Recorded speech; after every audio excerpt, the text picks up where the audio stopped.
All right, we're getting ready for the sport class, and taking off is Lee Beal in the Lancer Evolution. With me is Rob Monahan, the color man for the sport class. Rob, let's introduce our racers.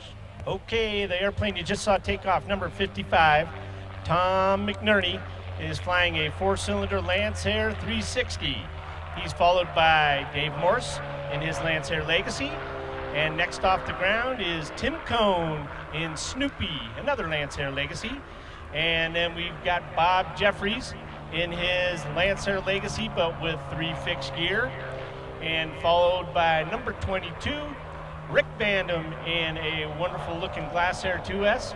And we have the next red racer, Bob Mills, in a 6-cylinder RB6. He's off the ground right now. And then he's followed by a rookie, Jason Rovey, in his very fast RV10. And then we have number 7, Richard Ogg. He's got the plastic Piglet, a Glasair 1. He's got a little blue switch in there that may come into play later. And then he's followed by Shane McGraves in his Checkster as Lynn 750. There is the lineup for today's race. It will be a 6-lap race, and it looks like we got the 9 airplanes off the ground at this time. They will be using the twin courses, the long unlimited course on the first lap, diving in from over our right shoulder. Then they will transition to the sport class race, which was a little over a mile less in diameter. We'll tell you the reason for that later as they group up, and start to form up behind the bleacher seating area at Peavine Mountain and come down the stretch to our right. We'll take you back into the cockpit. Back live on the race course with our good friend Rob Monahan from the sport class. Sport Heat 3 Charlie coming up. The pairings, Lee Beal with the Lancer Evolution. We've introduced the racers to you. They're now gathering up behind us over Peavine Mountain. They will be coming down over our right shoulder in relation to looking at the race course. And we'll start to pick up their conversation as Lee Beal brings them down the chute. We'll take you right to the cockpit and give you the action. Now, Rob Monahan and I are going to explain to you about the opening of this race. If you look at our finish pylon, you will see a light out there. It may look like a reflection, but it's a high-intensity light. That's a light that will guide the racers into the first turn. They'll start the first race on the unlimited race course, which is 8.1 miles. Now, after that first lap, they have the intensity to now transition to their inner course of racing, which is only 6.9 miles, a little bit less than the unlimited course by about 1.1 mile. So that's a lot of concentration they have to do. They have to make sure they transition that course. The course in its entirety for the unlimited class will be used for the sports only in the gold races, and this is not a gold race. And the timing will start, if you look at the runway in front of us, off the right end of that runway will be when they cross the threshold of the runway to the right of us. That's when the timing will start. If you look under the American flag at the Breitling start-finish pylon, you'll see a green light come on out there, and that will be the indication we have a race. And the race will start at that point in time. Rob Monahan, a little bit about sponsors, a little bit about some neat things that are going on with these racers, and it's all yours. I want to thank our sponsors right away. Lancer, who's been our sponsor since the beginning in 1998, and Adidas, our second sponsor. Now, a couple of our pilots that are out there today are military trained. One of them, Bob Jeffries, spent a little time over in Vietnam in the Hanoi Hilton, and he wants to dedicate this race to all the heroic Red River Valley fighter pilots that are in the stands. So I want to make that mention for Bob Jeffries. The name of his plane, Freedom 142. Now, from Lee Beal in the Pace airplane, race control has just said you're cleared on the course. So, Mark Mosher, let's slide that up just a little bit. Now, we're never sure when Lee's going to come in and start to guide the planes off his right wing and start to give them some comfort. Ground, race 89, radio check. Contact ground 127.55.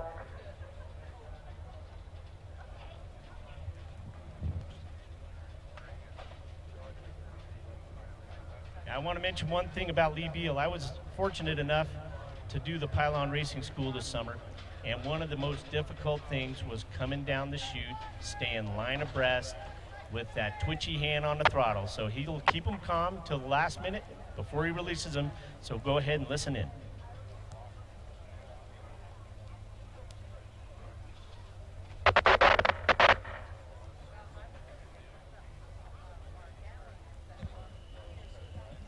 Six-lap race while we're waiting to hear Lee from the cockpit of the Lancer Evolution. Just about 42 miles of total racing distance, 9 racers in the air. 30 degrees worth of heading to go.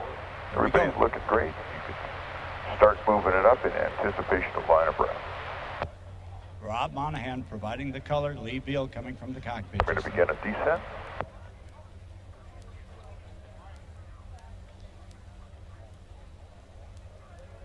Lee brings them down. Again, you'll be listening and looking over our right shoulder as you face the runway. Going through 140 now on the descent. That's 140 knots, and he's going to release him at 170 knots. 20 degrees worth of heading to go. Everybody looks great. Very nice formation. You don't know Going how through 150 now. good that is to hear from your pace plane pilot. You look great. You're doing great. Calms you down a little bit, gets you in the groove. We're all in this.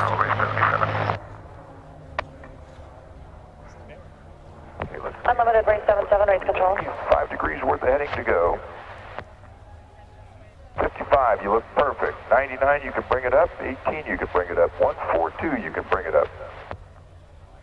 Going through 155 now.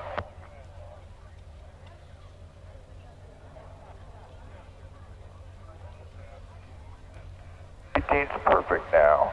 142, you still got some room forward if you want it. 7, you got some room forward if you want it. Here's my pitch, I won't change it. We're going through 160 now.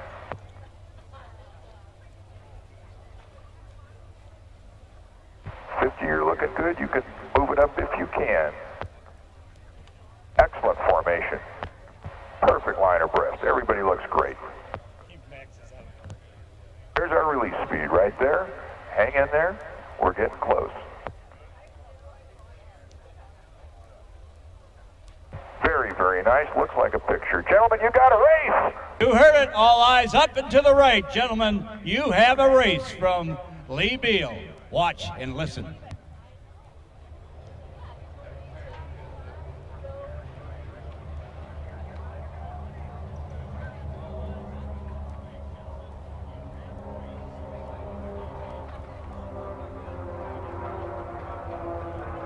Well, here we go, folks.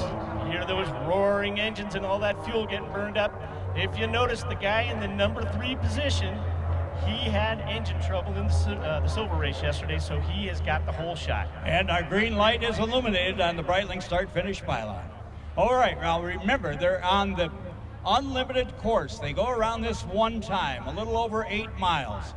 And then they have to think about transitioning away from the pylons they're on now to the shorter course that's devoted to the sport racers. That's a lot to think about, Leo, if you ask me. You bet. Now look on the back side of the course, you should start to see the plan view of the airplanes coming into the sunlight.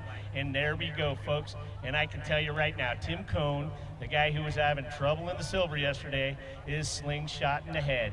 He's getting ready to take advantage of the rest of these guys in the Valley of Speed, and he'll hope to get some lead on them so he can bump back up to the silver. You know, every level down you go, you get a little less money. So he's going to want to get back up to the silver to get a little more dope. Cha-ching, cha-ching. That's right. Now, if I'm not mistaken, the guy in second is Tom McNerney. But you can just bank on it that the guy in third, Dave Morse, number 99, is going to be pushing hard to get on him. So here we go from the left, folks. I'm pretty sure we got Tim Cohn, Tom McNerney, and Dave Morse coming around first. They'll be followed by Bob Jeffries and then Rick Vandam. But here we go. We got Tim Cohn with a pretty comfortable lead. But look at the second and third place guys. We got Tom McNerney trying to hold off Dave Morse. And I got to tell you, he's got a lot of laps to go. You better hold on tight. There we have Mr. Bob Jeffries. And look at the race. we have Bob Mills passing Rick Vandal for the 4th position, and we'll see what happens back on the other side of the course. Now we have number 7, Dick Ogden, Plastic Piglet, followed by Jason Roby, and then Shane Marygrove. So we do have a mix-up of the order. On the new course, they're racing between pylon number 3 and number 4 is Rising Terrain. It rises up to meet you, then it descends, and it's kind of discerning. Race number 99 is in second, and race number 55, that's race 99, Dave Morse is in second. Tom McNerney in race number 55 is said to be first, but that is unofficial. Let's watch the race course. Let's pick it up, Rob Monahan. Okay, now you can see they pulled onto the small course, and they're on a valley of speed, but it is an abbreviated valley of speed. And I got to tell you that Tim Cohn is pulling away. So number 18 is in first place, followed by number 55, Tom McNerney. Then we got number 99, Dave Morse, followed by 142, Bob Jeffries, and let's see what happens between that red airplane and that little plane called Greensteak. We've got a switch here. Bob Mills is now in front of Rick Vandam, and they're battling it out for 5th and 6th. So it looks like Dave Morse is still having trouble getting around Tom McNerney. And here we got Bob Jeffries in his Lancer Legacy. He's got a comfortable 4th place. Looks like no one's going to come in. All right, here we got Rick Vandam making a move on Bob, but it looks like Bob's dirty air has messed him up, so he's going to have to try around the course again. First lap speed, 363.09 miles an hour. Second lap speed up to 274.30 miles per hour. Okay, now you notice that little airplane number 7, Richard Ogg in the Plastic Piglet. He has a little blue button in there, and we called it the blue pill because it gives him a little bit of boost.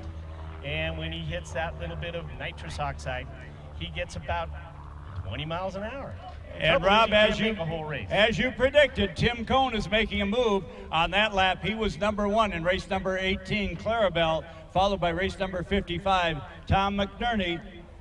So there your prediction came true. He's fighting again after having that bit of engine problem. He didn't get the speed he wanted yesterday, but he is after it today. That's right. I think he's going to get himself back into the silver, and that's what he wants. Look to your left, folks. Here he comes.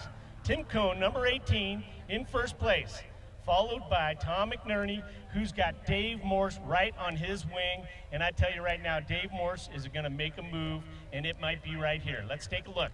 Here we got Tim Cohn. His airplane's actually called Snoopy now, but Dave Morse is still on the tail of Tom McNerney. He can't get around him. Okay, folks, look to the left. We've got Bob Jeffries in that beautiful Lancer Freedom 142, and then we've got the race. Here is the race, and it looks like it happened. Rick Vandam got Bob Mills on the course, and he's pulling away. I think he got some dirty air, and Bob got in front of him, and now Rick is just putting the coals on, and poor Bob's got to look at the back of that airplane now. Tim Cohn's speed on lap number 3, 268.11 miles per hour. Cohn is still in the lead, number 18, followed by 55, Tom McNerney, and then number 99, Dave Morse. That's 1, 2, and 3. Okay, folks, look to your left right now. We got Dick Ogg being chased by Jason Roby, and Jason Roby is moving up on him about a couple of plane lengths each lap. The only thing is, Dick's got that special button on the instrument panel, and if he sees Jason on his right, don't be surprised if you see him pull away. He's only got 2 laps worth of juice, so we'll see if he uses it coming up. Okay, look on the backside of the course, Valley of Speed. Dave Morse is definitely making a move up there on one of those racers. Here we go, though. We've got Tim Cohn passing the tail end Charlie, Shane Margraves, so he's going to lap him. So this is going to save Shane some money. But we have Tim Cohn with a very comfortable lead. And look at Dave Morse. He's still chasing 55, Tom McNerney. Tom McNerney is running real good, but you know what? They both got to go around some traffic, and that might mess things up. All right, here we got Bob Jeffries in Freedom 142. And look to your left, we got Rick Vandam now ahead of Bob Mills, and we'll see if that can hold. These guys were battling it out on those first couple laps, and we'll see what happens here.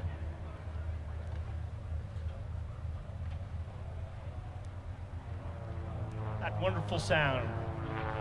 some 540s made by Lycoming.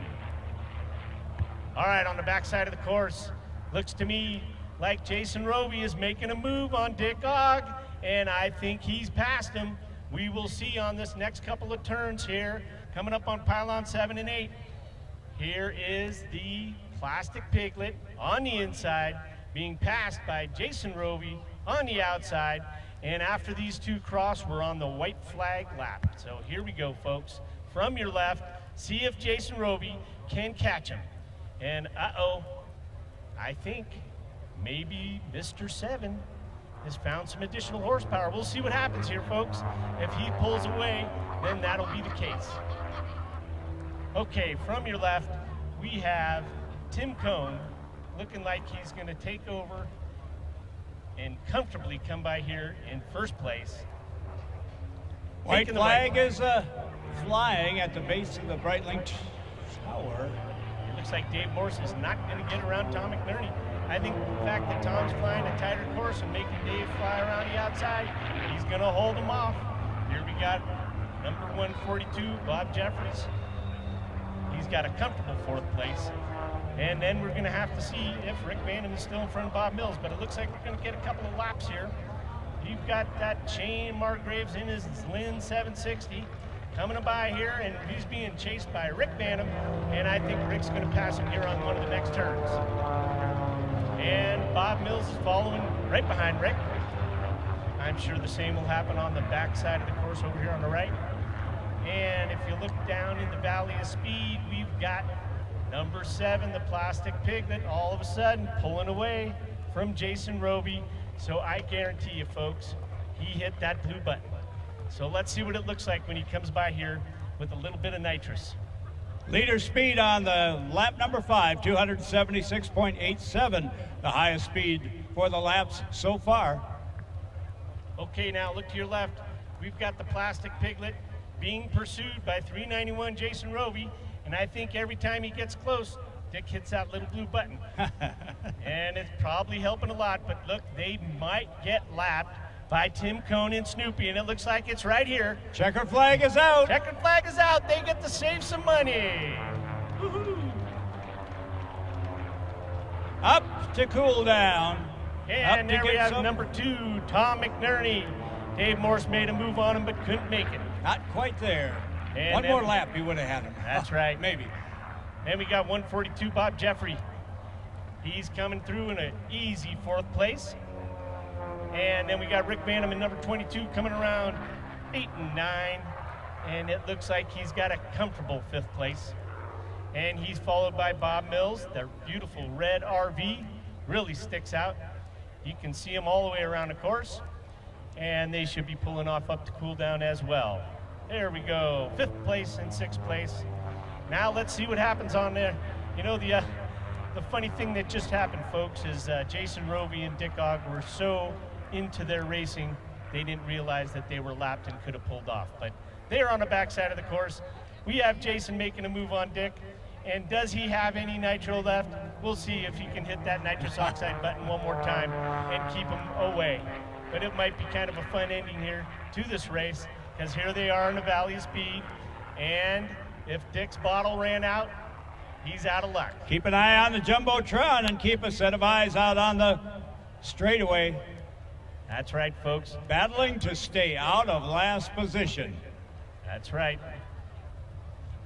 Now you watch to the left, Dick's got a better line, but you know, when Dick's not hitting the bottle, Jason's got a little more horsepower, and we'll see what happens here coming by the front.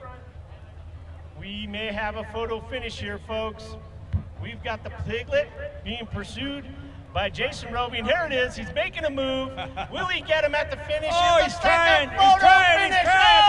Oh! I don't know. He might have got him.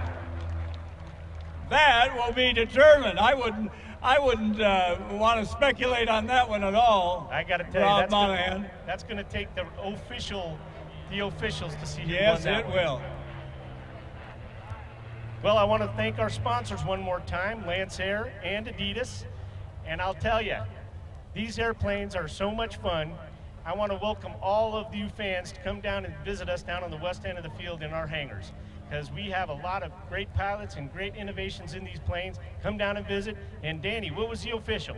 And Marshall Caldwell said race number 7 on that battle to stay out of last place. Race number 7, Richard Ogg, got by the Breitling pylon first. Hey, he'll like that. A neat conclusion to that. Absolutely. Okay, folks. Well, I'll be back for our. Yeah, what we're going to do, show a replay of stay that here. finish. Folks, everybody look at the Jumbotron. The beauty of that, we're going to do a replay of that for you to see it again. Let's roll that now, if you would. Live Air Show TV. Oh, this is great. So we'll be able to tell. Oh, he got him. 7 held him off. And Eagle Eye Marshall Caldwell, along with his son Bruce Caldwell, he called that. Marshall is never wrong. I'll tell you what, that guy, way to go, Marshall. It looked, you know, in the heat of everything, you have your own opinion, but that teleprompter and Marshall said yes, and number 7 was it. The teleprompter had backed it up. His aviation career. And there they are in that fire truck from the National Automobile Museum. Your biplane silver winner, number 711, Joey and Birch, Etrican family and crew.